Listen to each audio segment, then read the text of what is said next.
सहनाववतु सहनौ भुनक्तु सह वीर्यङ्करवावहै तेजस्विनावधीतमस्तु मा विद्विषावहै। ॐ शान्ति शान्ति शान्तिः। गुरुर्ब्रह्मा गुरुर्विष्णुः गुरुर्देवो महेश्वरः गुरुरेव परं ब्रह्म तस्मै श्री गुरवे नमः। तस्मै श्री गुरवे नमः।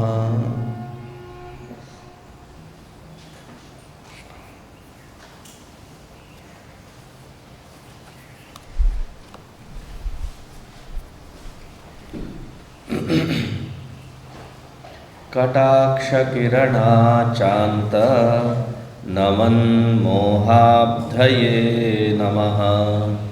अनन्तानन्दकृष्णाय जगन्मङ्गलमूर्तये। थर्ड श्लोक।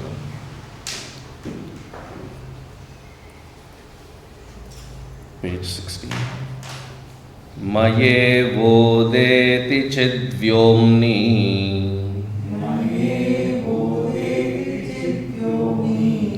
jagadgandharvapattanam ato'haṃ न kathaṃ brahma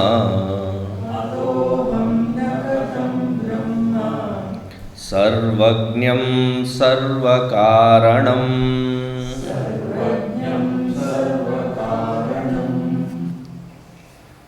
So in the first shloka there is the Swarupa Lakshana that has been mentioned, and in that Swarupa Lakshana the author right away says, the second shloka, the first being the Mangalacharana, second shloka. So in the second shloka he talks about the Swarupa Lakshana. In the third one he says about the Tatastha Lakshana. Whenever we talk about the Lakshana, we have to take into consideration all three kinds of Lakshanas that have been explained. Vyavartaka Lakshana, then the Tatastha Lakshana, then the Swarupa Lakshana. Yesterday I was giving the example of the house, one of your houses in the corner. How do I identify it? Yesterday the example was that crow on the house. It happened to be sitting there as an immediate recognition. You refer to that house on which the crow is sitting. That is the Tatastha Lakshana. If you have to give further explanation, then you would say that it is onto the left side of a gaudy red color painted house. It is not describing the house, but it is giving the reference of something else, that which it is not, and thereby pointing at that which it is. That is the Vyavartaka Lakshana. But how do I recognize that house in itself? It is a 3-storied house, the corner house. That is its Swarupa Lakshana. There could be other 3-storied houses, but next to the red painted house and the corner house with the 3-storied, that which has a crow on the top right now, thereby I have described it beyond any ambiguity that is the house. So the Vyavartaka Lakshana, Tatastha Lakshana and the Swarupa Lakshana is identified. So Vyavartaka Lakshana is that which is not the red painted house, but right next to it. The Tatastha Lakshana, the crow on the top of it. The Swarupa Lakshana, the corner one with 3 stories. Right. So in the second shloka we saw the Swarupa Lakshana being given. It's a bang entry without any ambiguity. This is what is the Swarupa Lakshana. That Brahman is Satchidananda Swarupaha. The Atma Chaitanya is also the Satchidananda Lakshana. Thereby, I, the Atma Chaitanya, is nothing but Brahman. Aikya sadhana is proved. When the Lakshana Aikyam is shown, the Asi, Aikya Lakshana is also proven. This Lakshana of Brahma Tattva is Satchidananda. Atma Chaitanya Lakshana is also Satchidananda. Therefore, it has to be one and the same. Now, we move to the next one. The next one is where we started. That Brahman is often referred to as the very substratum, which is the Nimitta Upadana Karana. Nimitta, the intelligent cause, Upadana, the material cause. Now, how can I end up proving that I, the Atma Chaitanya, is that both Nimitta and Upadana Karana? That I am the Karana. Therefore, the purpose of all of the scriptural study where it says that there is this creation, it is not to prove the creation. It is to prove that I, the Atma Tattva, is the very substratum. That is the very purpose. And I am not different from that Brahma Tattva. Therefore, I am the very substratum. That is the assertion. That one has to abide in. That is called realization. So yesterday we saw the entire engineering process. That Brahman, Ishvara, has Ichha Jnana Kriya Shakti, then that creates a blueprint, becomes the Hiranyagarbha, then the Hiranyagarbha expresses as Virata. The Virata then manifests into the solidified experience of individuality. That is where you and I are today.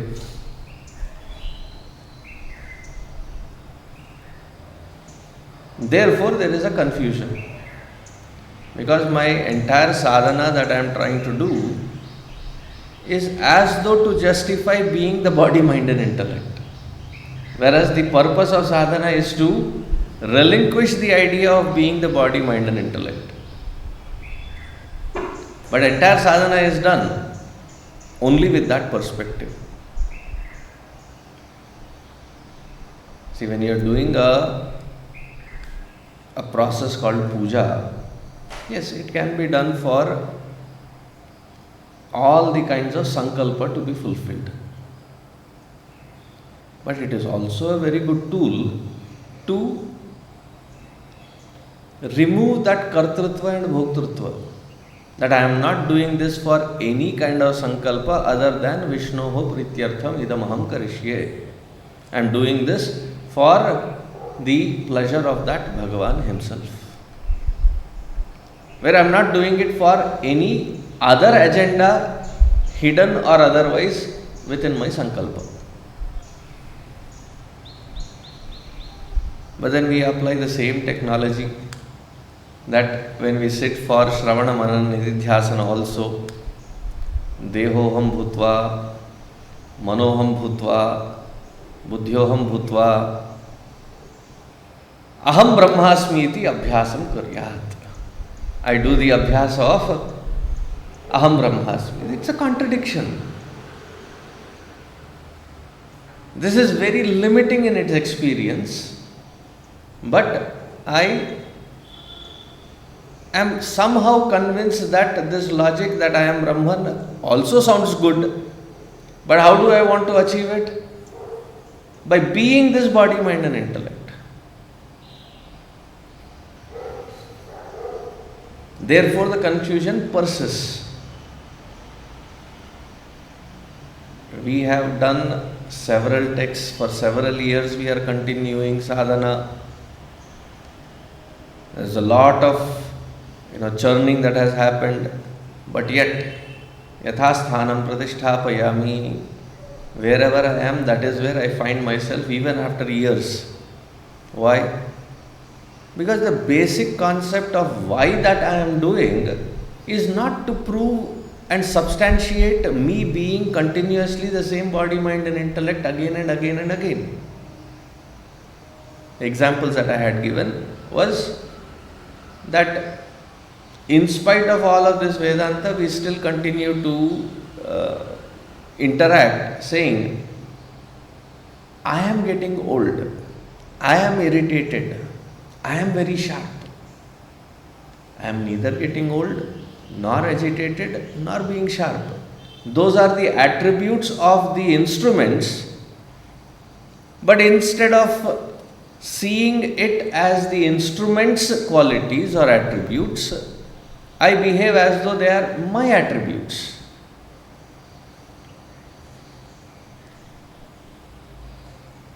Body is getting old. Mind is agitated. By mistake, the intellect is sharp. It's not always that it is sharp.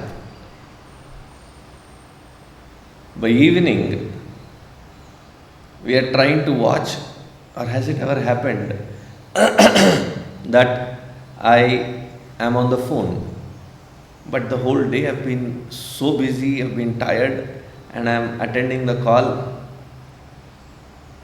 and I've slept while listening to the call. Has it ever happened?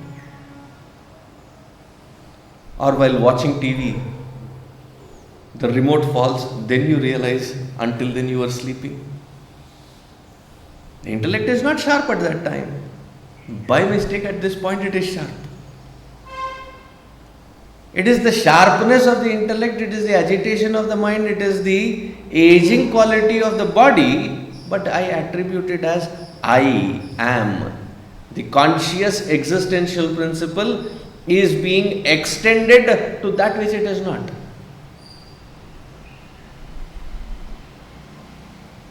Therefore, what should be the abhyasa?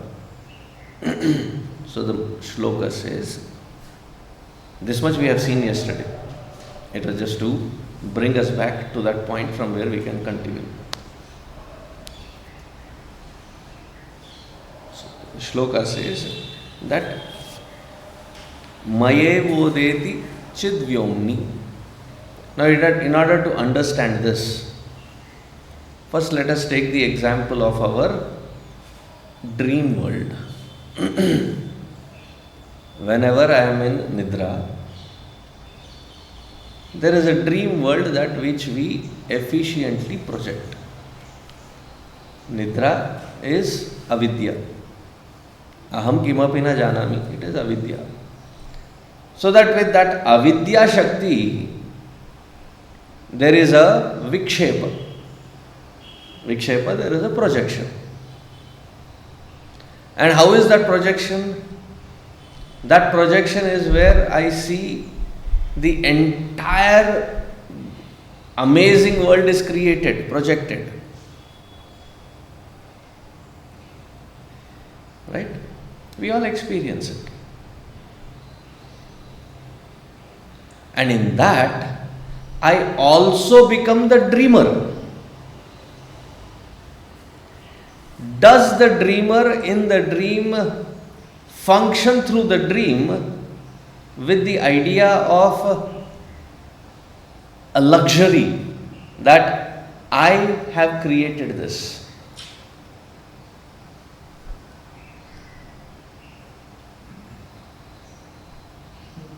There is this, hungry tiger chasing you,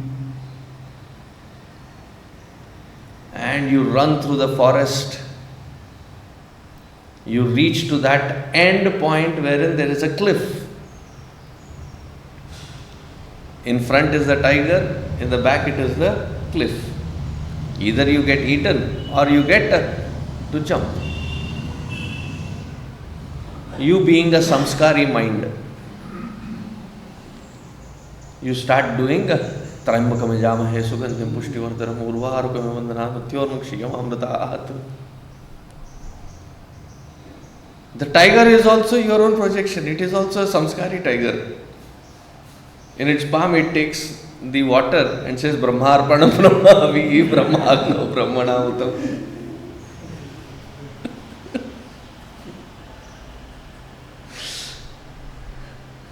And suddenly it leaps, and to avoid being eaten, you jump only to land from the bed to the floor.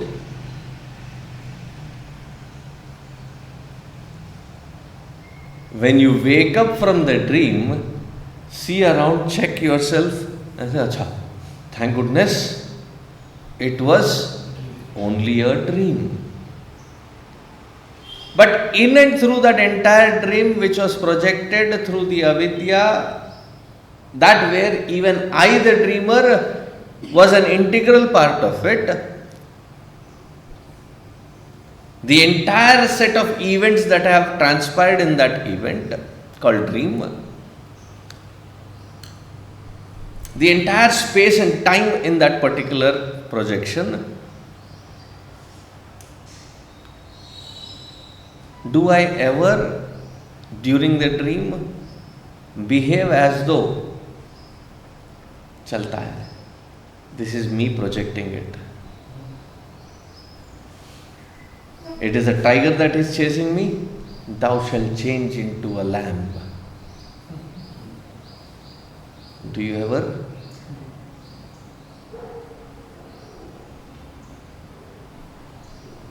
When do we understand it as a projection? When we wake up. It is that vikshepa shakti of that avidya which has projected the dream. But I have to snap out of it to be able to understand that it is a dream.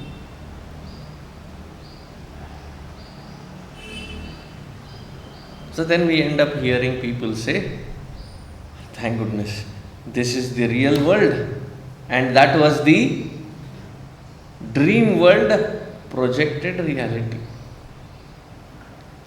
What do Vedantins say? What does the scripture say? That even this creation is nothing but a projected reality alone.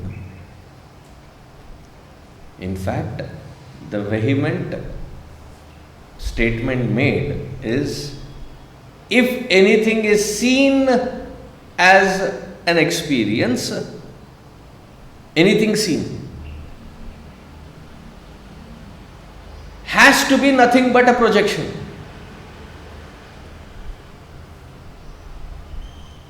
But then in order to prove that it is not a projection, we go into various padartha lakshana. How can the atoms be a projection? When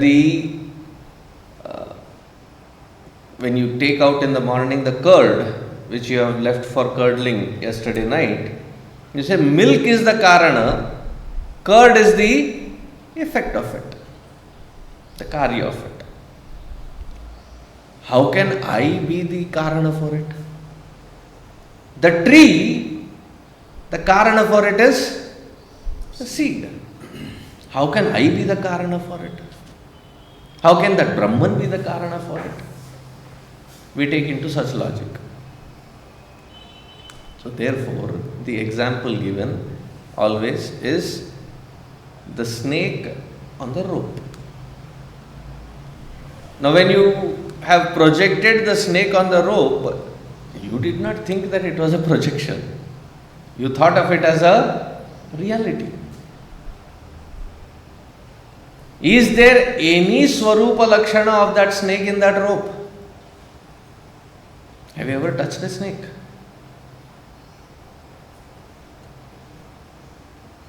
I have. It is cold to touch. It is very slimy and rough at the same time. The skin, the scales on it is very rough. But it is slimy, slippery. It wiggles. This is the nature, the lakshana of a snake. Is any of this nature in that rope? None of this. But yet, that which is not that swarupa, we have projected onto it the snake, which is not the lakshana of the rope. We could have projected anything, but that was the closest, and we have projected.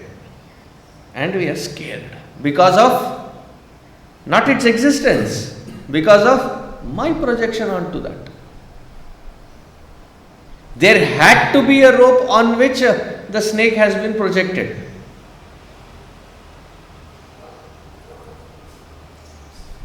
See, we have a solution in Vedanta for delusion,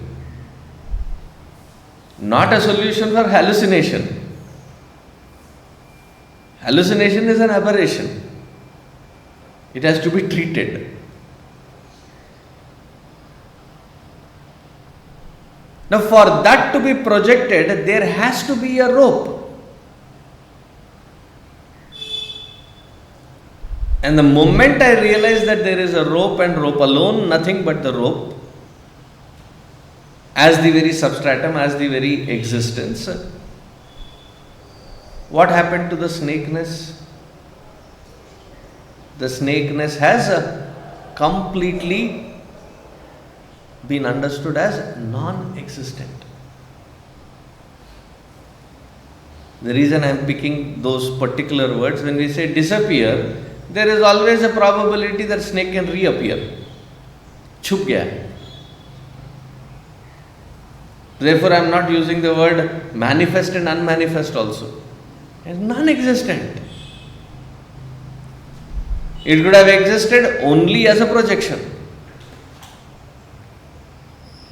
The snake, the rope is not the projection.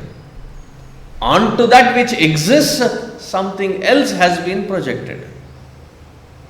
Similarly, that which I see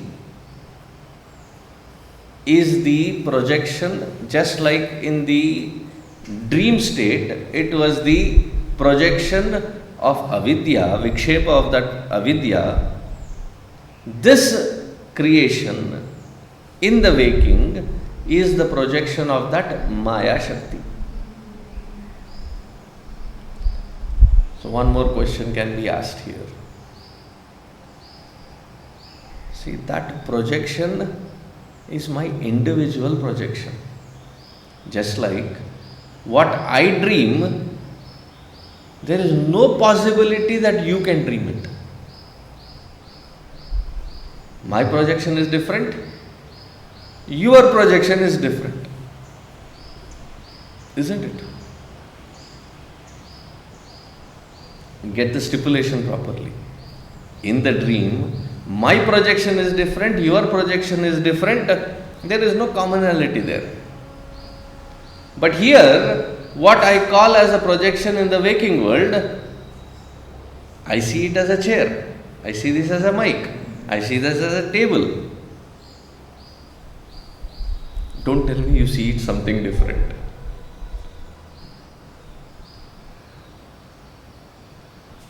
Do you also see the same?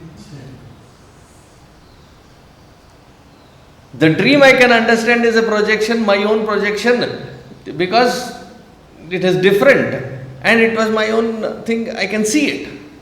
But this I don't see. If it is everybody's projection, it should be different. Therefore I use the word, it is the Maya Shakti. Avidya is the Jiva Shakti. Whose is the Maya Shakti? Ishvara's. In that Ishvara's projection, we are all integral part. Therefore, do not get confused that just because there is a commonality that it is not a projection. It is like, if I can extend it, a little too far stretched, but if I can extend it, in the dream, you were being told that it is a dream.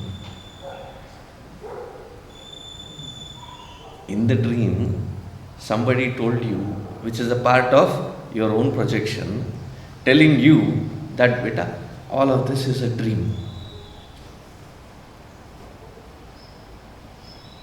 There was a movie,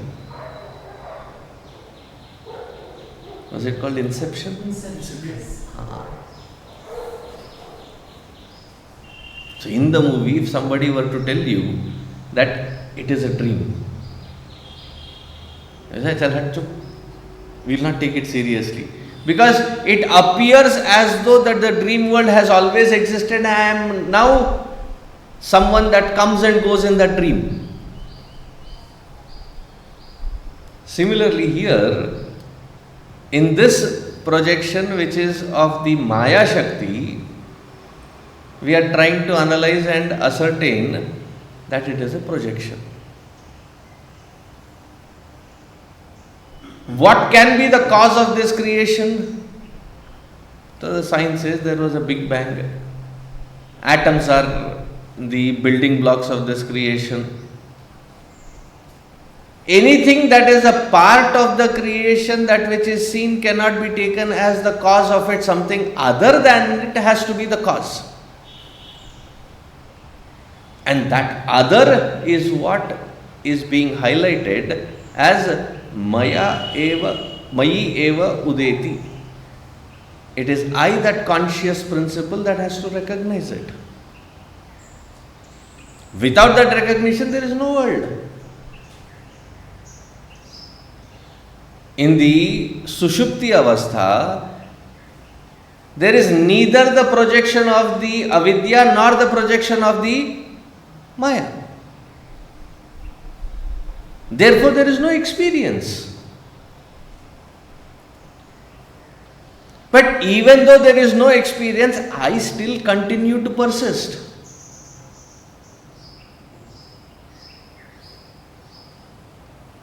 Therefore, invariably, I'll have to bring the Sushupti Avastha also to understand this whole matrix of explanation, because that is the only place where I experience no experience. Experiencing nothing is also an experience. Why am I not experiencing? That equipment is not there. But because there is something which is viewing it, seeing it, being the witness of it, therefore when I wake up I say, I slept.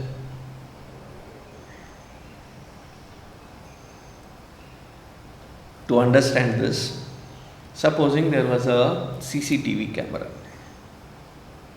in this room. Just before all of this could be arranged and you all could be sitting,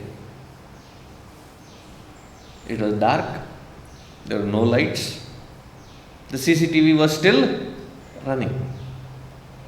What is it viewing? What is it recording? Blankness, no experience. That also is being viewed. When you go back and start checking, I said, अरे यहाँ तो कुछ नहीं था. Sometimes we use words in such a way. You go to a program, a hall.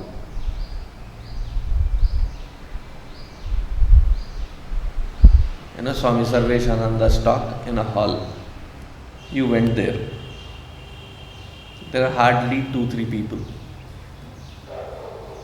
You came back and told, वहाँ तो कोई नहीं था यहाँ.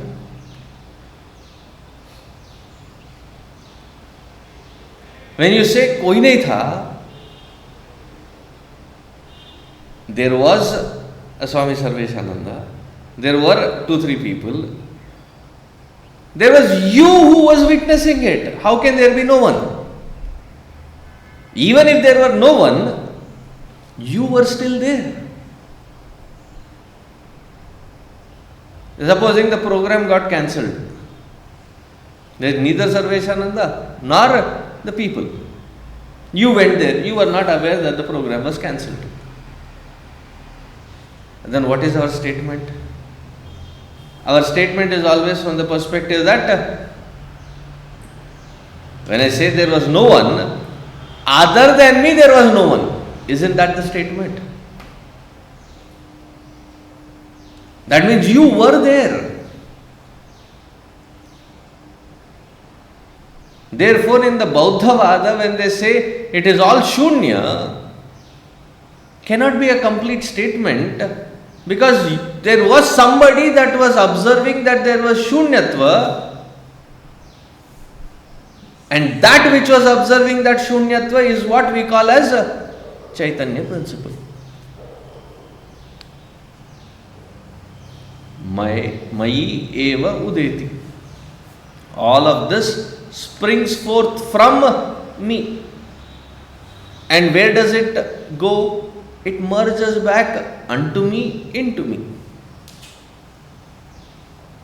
I always have existed. Therefore he says, what is the nature of this Brahma Chaitanya or Brahma Tattva? Sarvajñaṃ sarvakāraṇam. Omniscient. Omniscient meaning all-knowing.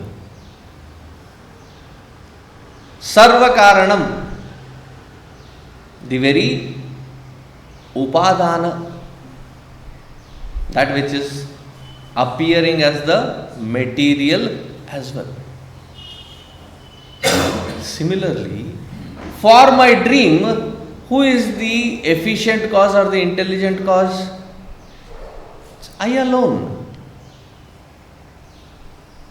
We end up saying mind has projected it. Mind has no ability to project until unless there is that Chaitanya behind that mind to project it. I alone have projected it.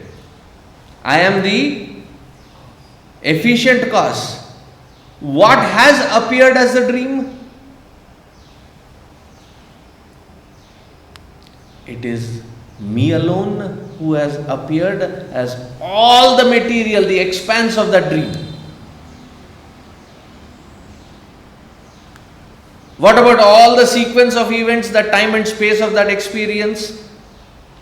That also is not intrinsic, it is incidental. It is happening. That also is the projection of me alone in that dream. Therefore, in Dakshinamurti Stotram, when they say, when Adi Shankaracharya ji says, Maya kalpita desha kala kalana vaichitra chitri kritam.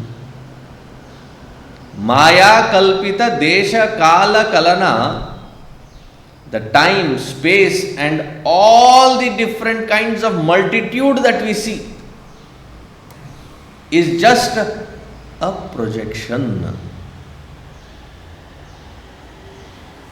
Now pay attention. So far it was a dry logic. What are the implications of this dry logic? The implications of this dry logic is that when a person realizes this, the avidya, that is avarana, it is concealing, covering, that aspect is completely destroyed. That avidya is destroyed. But the prarabdha still continues, and for a realized one, the prapancha also still persists. The vikshepa continues with the wisdom that that which is seen as the vikshepa is understood as a vikshepa only. That it is mere projection alone. Yesterday I was giving the example that when you are watching a TV and there is a gory, bloody scene, people get affected by it. And suddenly seeing somebody said, please turn it off. I cannot watch it further. Because in the inside we have assumed that it is reality. But for somebody who has understood that it is nothing but a projection onto the screen, now that you know that it is only a mere projection, all those who have acted in it are safe and sound. It is only a mere projection. You understand it. Once you understand it, it is your choice now whether you continue to watch it or not watch it. Because it doesn't bother you any further. Similarly, for the realized one, the avarana shakti is completely destroyed. That is the purpose of the sadhana, that the avarana shakti is removed. The vikshepa shakti, even if it continues, it doesn't bother any further because its vastavika satta has been destroyed. Knowing that it is a projection, its impact on me, saying that it can control me, that aspect of it is completely destroyed.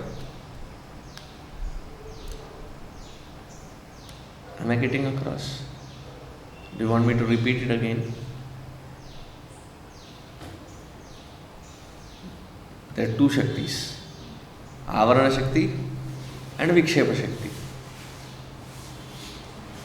With this jnana, avidya is destroyed. When we say avidya is destroyed, which aspect of avidya is destroyed? Avarana Shakti is destroyed. Therefore, in Atmabodha we saw that the final culmination for a Jivan Mukta is called Videha Mukti. The momentum called Prarabdha ends and this body, mind and intellect is finally let gone. There is the liberation unto the self, into that completeness. Because the Vikshepa Shakti ends at that point. Until then, Vikshepa, in other words, Prarabdha still continues.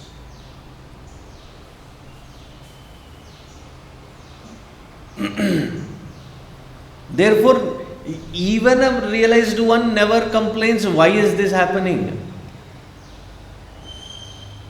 Whether it is at a sharirika level, manasika level, or bauddhika level, or in a prapanchika level, it will still continue.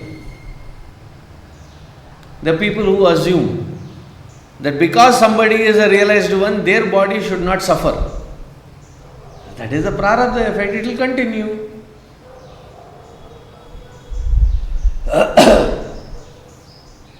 We have seen Gurudev. We have seen Ramakrishna Paramahamsa. And any one of these Mahatmas you talk, Ramana Maharshi, he was another level of Mahatma. When there was an abscess, I think on his left arm, somewhere. They said, we have to operate it. It's cancerous. So you can operate. They said, we'll have to knock you out. Anesthesia. If Ramana Maharshi was there, they said, you don't have a job. He said, I don't need. I said, oh, it will be very painful. I said, it is mere body. As you see it, I am seeing it. And he went through the entire surgery without any anesthesia. I am not laying out a standard saying that is the mark of a realized one, that if you now cut them open, they should be okay. That is not what I am saying. Don't take it in a wrong interpretation. Because there are different kinds of minds, you don't know how people interpret it. This entire Vaichitra Chitrikrutam, it is Vichitra Prapancha, which has been projected by that Maya Shakti, and I realizing that it is just a mere projection.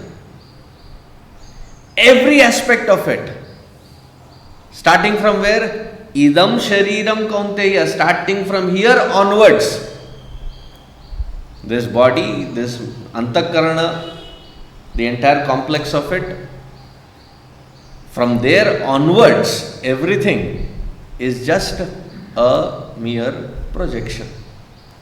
And I, the conscious principle, is the substratum unto which it has been projected. Therefore, I am sarvajñaṃ, sarvakāraṇam. I am the omniscient cause as well as the material cause for this projection. Therefore, ataha kathaṃ aham na brahma. How can I be anything other than that Brahma Tattva?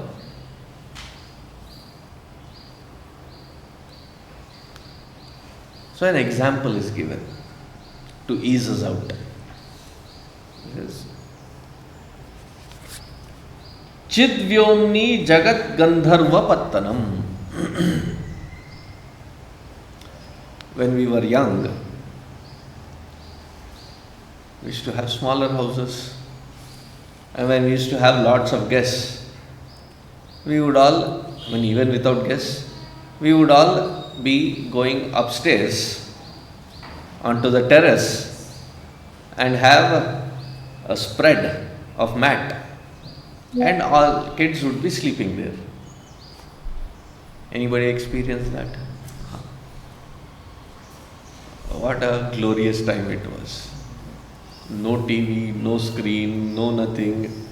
It was pure one-to-one, all kind of hangama. And first there will be a lot of talk, this, that, it will happen. A lot of gossip that happens. And then, silence comes in. One or two of you are still awake. And then you have to do now time pass until sleep takes over. So you see in the sky and you have a fertile imagination. In that sky you see the clouds, and now you have a small game between those who are still awake. I see a lion. Oh, how हमें शेर कहाँ से दिखा तुमको? The cloud now is appearing as though it is a lion. See, others concentrated. I see the lion. Then somebody said, behind that, do you see Durga Devi also? Where is Durga Devi? That, it looks like the hair is all let loose, and there is a trishula, there is a seemingness of a hand. Oh, it's okay. I think it can be seen as Durga Devi. The others validate it. This is called Gandharvapattanam. The clouds being imagined in that sky as the creative outpour. You see a lot of things like that. And then sleep hits in and then you go into sleep.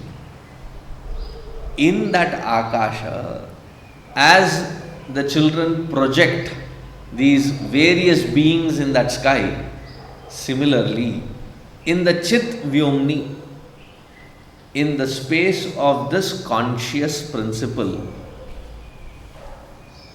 when we project through Maya Shakti, it is called the Jagrad Avastha. When we project through Avidya Shakti, it is called the Swapna Avastha. But both of them cease to exist as soon as I go into Sushupti Avastha. And it becomes a reality only when I become awake again. That is when there is a validity given to it. So I told somebody that, Swamiji, you should speak to my husband. Irritating me like anything. Very early in life I understood, never put your head in those. They will become one and I will become the villain. Swami and he created this confusion between us. They will become one.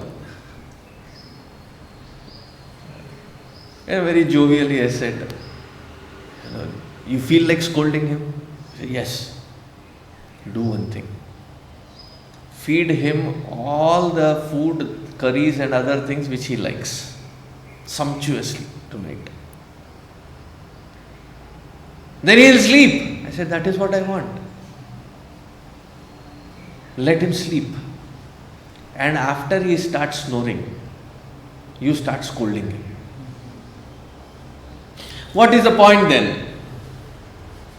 What do you mean? You wanted to scold him, right? You scold him after he slept. After he has slept. And no, उसमें मजा नहीं है. Why? That which you scold is not valid anymore. You also understand that. When do you consider it valid? Only when awake. That is when there can be a reaction. And that is what you want to see in the other person. If it were just the point that I have scolded, I am done. Bhadas nikal gaya. You scold them when they are snoring away to glory. You have your glorious time. Chada mada titte said. Why? It is not validated. When is it validated? When you and your scolding is being recognized, and that happens only when there is an awake person. When you go into that deep sleep, everything is invalidated. There is no more projection.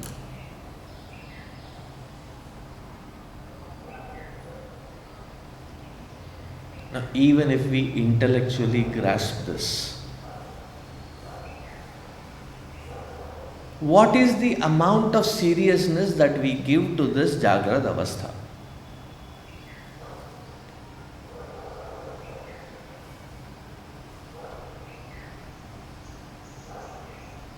Different movements, different things, different events. And then my association, my attachment, my clinging on, my responses, my expectations. Where do all of that fall in? It's not just that I am expecting, but it is reciprocated. And then we consider it as sabhyatva. Otherwise, asabhya, why should I interact with? I create such a chaotic pattern. How much validity should I be giving to all of it?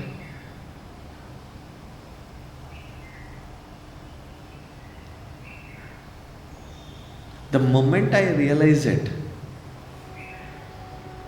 how should my approach be? It is like when you get into the room, your son or your grandson, you see is hiding behind the curtain. How do you know? His feet are visible. Sometimes when you do this count from 1 to 10 and then you say, hide wherever you are, I am coming. Are you all hidden? There is that age wherein very innocently say, yes!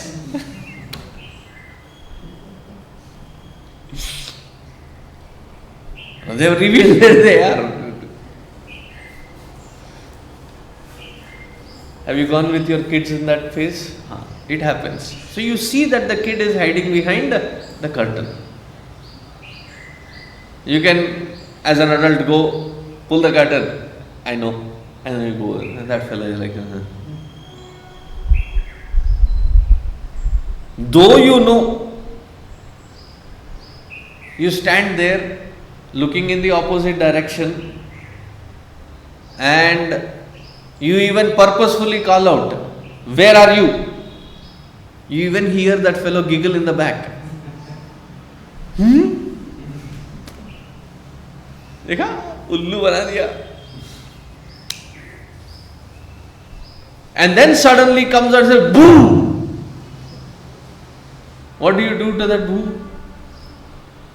Immediately you look startled, shocked. Who? Didn't even know that you were sitting here. What were you doing? Is it not asatya?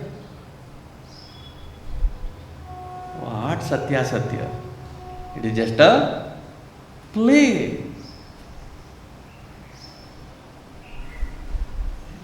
Knowing very well that it is a play, you act along. Isn't it? But then our ahankara comes in between. Why should I play along? That is where the projection has been given a reality.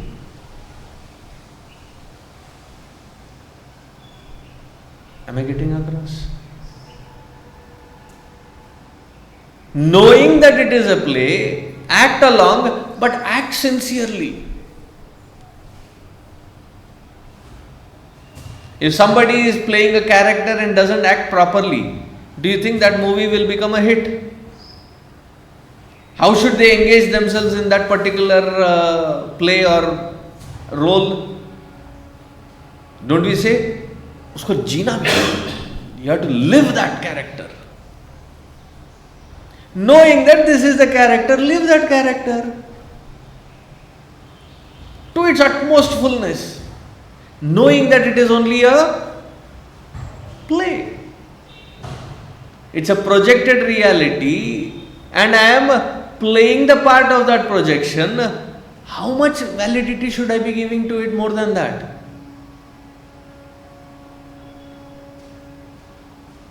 When the child did boo to you, was there any expectation? Was there any anticipation? Was there any... Even your feeling of scaredness being shown is mere projection.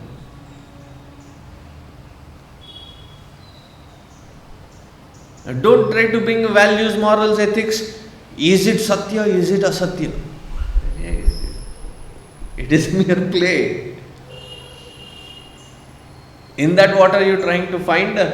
Ethics and morals and values in it. It is just a play. The realm of ethics, morals and values at a completely different stage. That is called karma yoga. Don't get confused in bringing that and this and mix it up.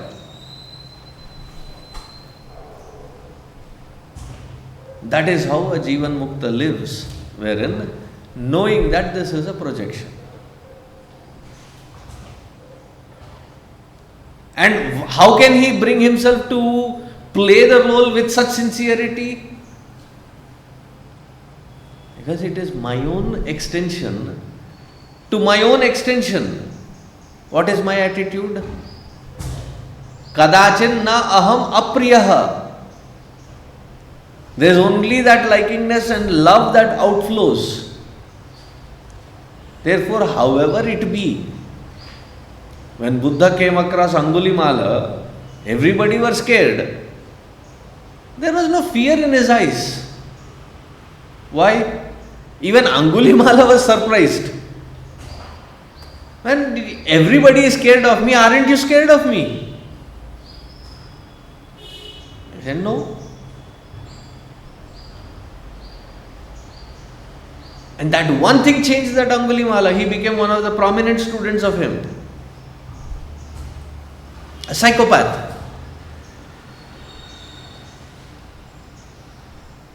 Because the attitude is filled with complete love.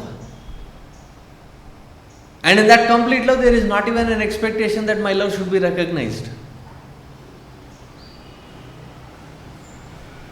When you played along with your child, was there an expectation that the child should recognize it and give you a thank you note? Thank you, Dad, because you knew that I was hiding there, and yet therefore, thank you for being my loving dad. Yours lovingly, son. Do you need a letter or something or what? None of those. In that way, your acting was also out of love. Do you see the application and the implication of it? mayyevodeti cidvyomni jagadgandharvapattanam ato'haṃ kathaṃ na brahma sarvajñaṃ sarvakāraṇam. So the tatastha lakshana is taken to prove that Atma Chaitanya is nothing other than that Brahma Tattva. Therefore, I am the very substratum unto which all of this is being projected. That it is nothing but a projected reality. Now, from this standpoint, you start functioning in any kind of responsibility, any kind of duty, any kind of cause that you want to dedicate to. What a liberated aspect of expression you would be in. It is not taken seriously anymore, but done sincerely. You are not lost in it. You do justice to it actually. We'll end here and see the next thought wave. Here, next flower, because this is Makaranda. Tomorrow. Another beautiful aspect.